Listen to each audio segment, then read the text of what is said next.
So let's talk a little bit about place. The purpose of place and why we practice it during the training program is to contain your dog into an area. So you tell your dog place, they go onto this cot or an elevated surface, and they stay on there until you tell them break. And then when you say break, then they can come off, and that's when you reward them. Praise, treats, doesn't matter as long as they're getting rewarded, because break is the release/reward word. Now, when your dog stays with me during the board and train program, they will know how to stay on place for an hour through distractions. Now, whether you're doing the board and train or the private lessons, the goal at the end is still for them to be able to stay on place for an hour through distractions. So while Lego's on place right now, every so often I'll get up, I'll walk around, I'll eat right next to him. He wants to get up and smell the food, to be around the food. Or I get up to go to the bathroom. A lot of dogs like to follow you. So his job is to stay right there no matter what's going on around him. So when people come over and his owners don't want him jumping on people or being in the way, instead of having to put him in the crate, this is where he's going to go instead. And this is where he's going to relax. And the owners don't have to worry about him because they know this is where he is. Place teaches dogs to stay in a specific spot until released.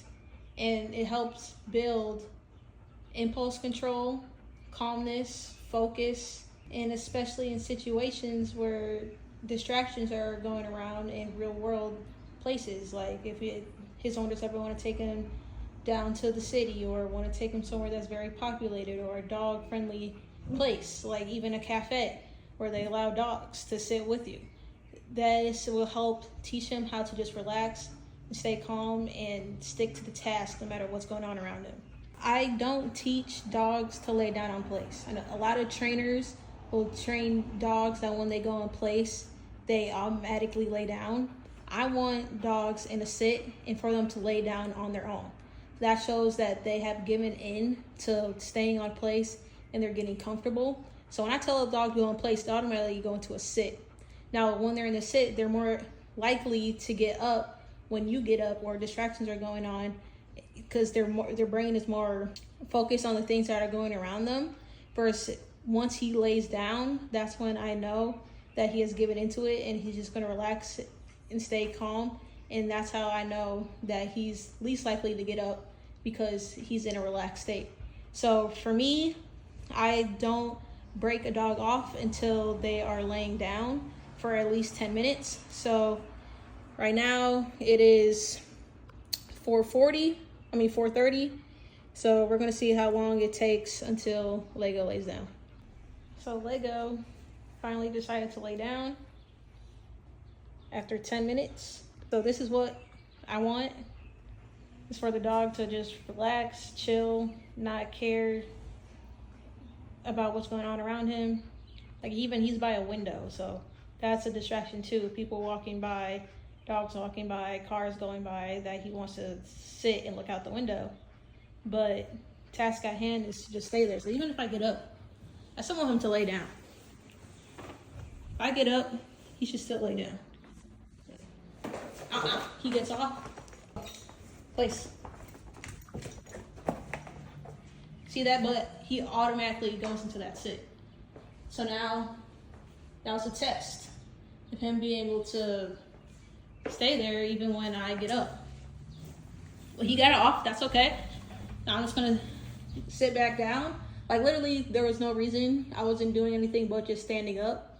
So this is teaching him that he doesn't have to follow me wherever I go. And it's gonna help with it. It's gonna translate back to the owners as well when he goes home. That he doesn't have to follow you everywhere around the house. That also creates separation anxiety. For him to just be able to sit there and not care that I got up. Even if I get up to go to the bathroom, he should still stay right there. And I come back and he's still right there until he hears me release him.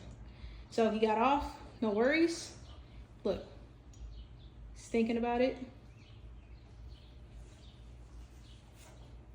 Boom, laid right back down. Now I'm not gonna get up this time right away. I'm gonna let him relax a little bit more, and then I'm gonna get up and then I'm gonna try that again. I even have my dog here right next to me, another distraction. So if his owners ever want to get another dog, which I know they are because they talked about it. And so this also creates peace in the house. So a lot of dogs, especially a friendly golden retriever who wants to run around and play all day, like every time he sees Maya, he wants to play with her. But this right here, he's learning how to coexist with another dog and just chill. Another thing is I did walk him before this. That's why he's been panting. I took him on a long walk and let him get some energy out, and so he's a little bit tired, which will help this even better. If he was running around, had a lot of pent up energy, and I just told him to go in place and stay there, now he's probably going to be whining, trying to get off, and it's going to be even more difficult for him because he's not in a relaxed state. But I exercised him first, so now it's easier for him to stay on here because he just wants to chill anyways. But obviously it's not always going to be like that. When the doorbell rings and somebody's coming over, whatever, you're not going to, things are unexpected. So you're not always going to be able to exercise your dog first before keeping them on there for a certain duration. But so that's why we practice this in steps. First, I want him to be tired the first couple of times we do this, and then over time it's going to be like just random. I just tell him to go in place and he goes there. All right, some more time has passed. He's still chilling right here. I'm going to get up, get a drink, and then come back. If he stays laying down or just stays on, I don't care if he gets up into a sit, because obviously he's gonna be an alert with me getting up. But as long as he stays on, I'm gonna get up, get a drink, come back, sit down for like a few more minutes. If he stays on, then I'm gonna break him, and then that will be the end of his place session.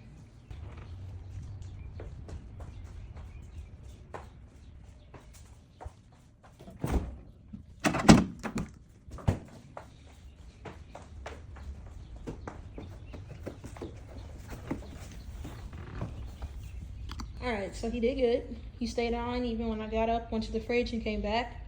But you see that he got excited as I started to come closer to him and sit down.